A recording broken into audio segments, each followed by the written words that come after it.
বন্ধুরা, আপনারা জীবনে অনেক সেতু দেখেছেন, কিন্তু আজ আমি আপনাদের এমন ৩টি সেতু দেখাবো যা অত্যন্ত ভয়ানক ও বিপজ্জনক।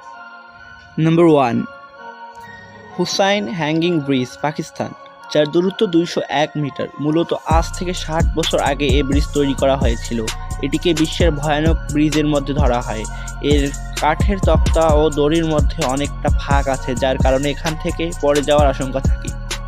Number 2, gap bridge, China. এই ব্রিজটি এতটাই বিপজ্জনক যে কেউ দেখে তার অন্তরাত্মা কেঁপে উঠবে। চীনের গ্যাপ ব্রিজে হাঁটা আর মৃত্যুর মুখে হাঁটা একই কথা। এর উচ্চতা এতটাই বেশি যে সেফটি বেল্ট ছাড়া এখানে কাউকে হাঁটতে দেওয়া হয় না। Number 3, cooling dragon cliff skywalk, China. বন্ধুরা, চীন তো অনেক ধরনের অনেক ব্রিজ তৈরি করেছে, কিন্তু কুলিং ড্রাগন স্কাইওয়াক এর কথা একদম আলাদা। কাছের তৈরি এই ব্রিজটির মাটি থেকে উচ্চতা 1432 মিটার এবং 100 মিটার দীর্ঘ। এই সেতুকে বিশ্বের ভয়ানক সেতুর মধ্যে একটি ধরা হয়।